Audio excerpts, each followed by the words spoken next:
आइए पर्ल एसबर्ग की कहानी द एनिमी के एक ऐसे अहम मोड़ को समझते हैं जहां एक फैसला सब कुछ बदल सकता है।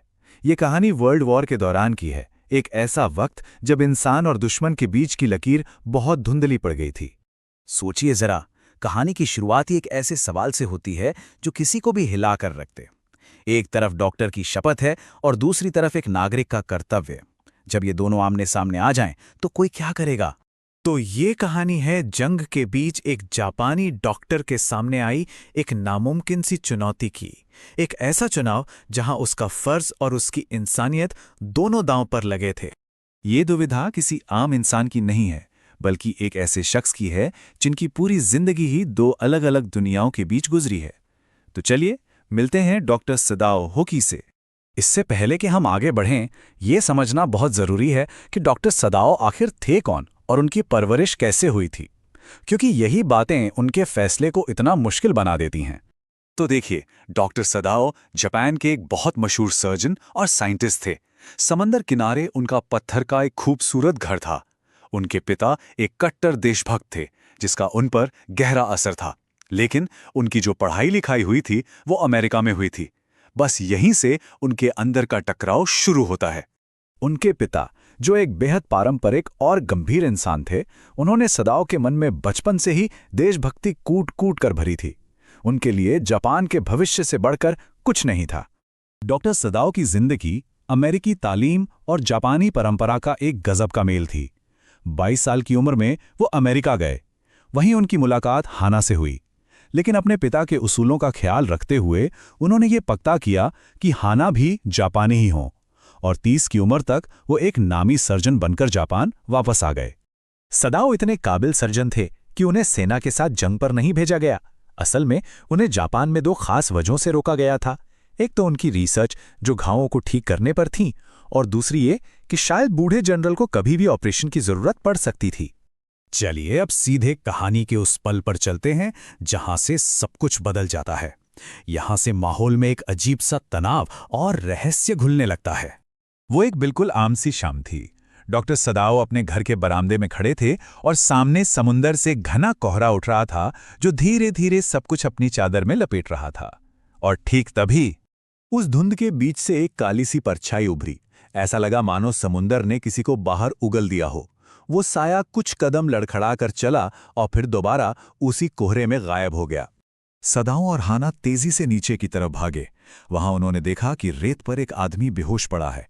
वो एक गोरा आदमी था जिसके बाल और दाढ़ी बढ़े हुए थे और कपड़े गीले और फटे पुराने थे। एक डॉक्टर होने के नाते सदाओ की पहली नजर सीधे उसके घाव पर गई। उनकी माहिर आंखों ने एक पल में समझ लिया कि ये गोली का जख्म है। जख्म के आसपास का हिस्सा काला पड़ गया था, मतलब उसे कई दिन पहले गोली लगी थी और इलाज भी नहीं हुआ था। हालत बहुत नाजुक थी। और बस यहीं से सदा और हाना के बीच वो कश्मकश शुरू होती है जो इस कहानी की जान है। एक जिंदगी दांव पर थी, पर मुश्किल ये थी कि वो जिंदगी एक दुश्मन की थी। और ये देखना कितना दिलचस्प है कि इससे पहले कि सदाओ का दिमाग एक जापानी नागरिक की तरह सोच पाता, उनके डॉक्टर वाले हाथों ने अपना काम शुरू कर दिया था। उन्होंने फौरन पास पड़ी समुद्री काई उठाकर जख्म पर रख दी ताकि खून बहना बंद हो जाए। अब उनके सामने बस दो ही रास्ते थे, और दोनों ही बेहद खतरनाक। अगर वो उस आदमी को घर में पनाह देते तो उन पर देशद्रोह का इल्जाम लगता और उन्हें गिरफ्तार कर लिया जाता, और अगर उसे फौज के हवाले कर देते तो वो यकीनन मारा जाता। और तभी उनकी नजर उस आदमी की फटी पुरानी टोपी पर गई। उस पर धुंधले अक्षरों में कुछ लिखा था, यूएस नेवी। अब ये सिर्फ एक घायल अजनबी नहीं था, ये एक भागा हुआ जंगी कैदी था, एक दुश्मन। और यही वो पल है। सदाओ के ये शब्द उनके अंदर चल रही जंग को साफ दिखाते हैं। एक तरफ उनकी देशभक्ति कहती है, ये मेरा दुश्मन है, लेकिन दूसरी तरफ एक डॉक्टर का फर्ज कहता है, लेकिन ये घायल है। दिमाग और दिल की ये लंबी बहस आखिरकार खत्म हुई। अब बारी थी एक ऐसे फैसले की जो ना सिर्फ खतरनाक था, बल्कि उनकी जिंदगी हमेशा के लिए बदल सकता था। आखिर में इंसानियत जीत गई। हाना और सदाओ दोनों इस बात पर राजी हुए कि वो उसे मरने के लिए वापस समंदर में नहीं फेंक सकते। उन्होंने उसे घर के अंदर ले जाने का फैसला किया और नौकरों को समझाने के लिए ये कहानी बनाई कि वो उसे पुलिस के हवाले करने वाले हैं। ये सीन बहुत कुछ कहता है। वो उस दुश्मन सैनिक को उठाकर अपने घर के उस कमरे में ले गए जो उनके कट्टर देशभक्त पिता का था। एक तरह से ये उनकी अपने पिता की सिखाई देशभक्ति के खिलाफ उठाया गया एक कदम था। लेकिन उनका ये फैसला इतना आसान नहीं था। इसका विरोध उनके अपने ही घर से शुरू हो गया। उनके नौकर बहुत डरे हुए थे। माली ने तो साफ साफ कह दिया कि मालिक को एक दुश्मन को नहीं बचाना चाहिए, उसे मर जाना चाहिए। और अब मामला और भी संगीन हो गया। सदाओं ने उसे जांचने के बाद बताया कि सिर्फ घर में ले आना काफी नहीं है।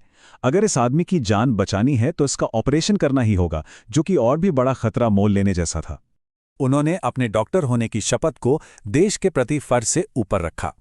लेकिन सवाल यही है कि जब चारों तरफ जंग का माहौल हो तो ऐसी इंसानियत दिखाने की आखिर क्या कीमत चुकानी पड़ती है? ये एक ऐसा सवाल है जो कहानी को एक नए और भी ज्यादा मुश्किल मोड़ पे ले जाता है। भारी किताबों को पॉडकास्ट में बदलें। स्मार्ट लर्निंग और संक्षिप्त विवरण के लिए पॉड स्टडी को सब्सक्राइब करें।